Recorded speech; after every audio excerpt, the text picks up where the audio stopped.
दैदा भाभी रानी कंगना ललना के भय। दैदा बहू रानी कंगना ललना के भय। कंगन 50 का पैसा मेरे बाप का, कंगन 50 का ना दे ननद यापन कंगना ललना के भय। दैदा बहू रानी कंगना ललना के भय। ना दे ननद यापन कंगना ललना के भय।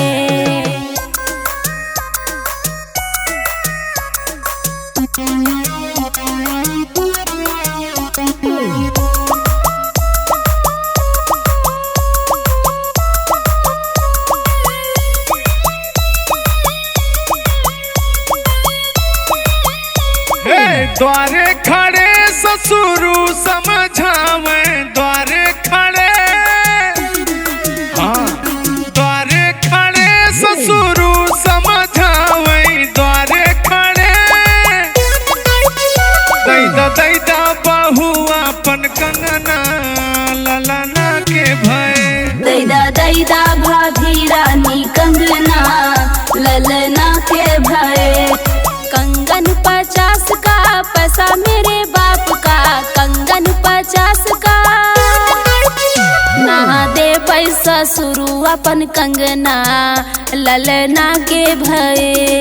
दैदा बहू रानी कंगना ललना के भय।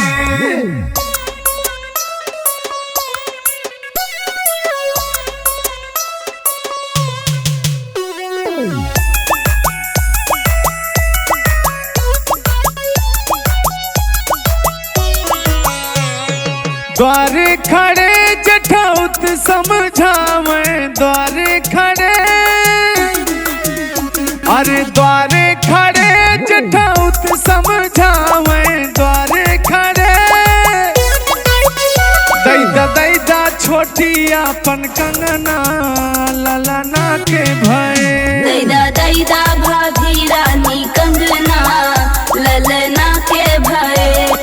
कंगन 50 का पैसा मेरे बाप का, कंगन 50 का ना दे जेठ अपन कंगना ललना के भय। दैदा बहू रानी कंगना ललना के भय।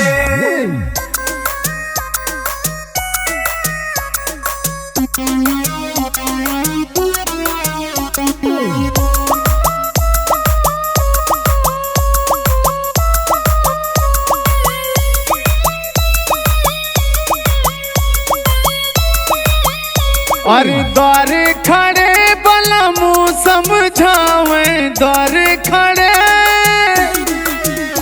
अरे द्वारे खड़े बलमू समझावे, द्वारे खड़े दैदा रानी अपन कंगना ललना के भय। दैदा बहू रानी कंगना ललना के भय। कंगन 50 का पैसा मेरे बाप का, कंगन 50 का ना दे बलम यापन कंगना ललना के भय। दैदा बहू रानी कंगना ललना के भय।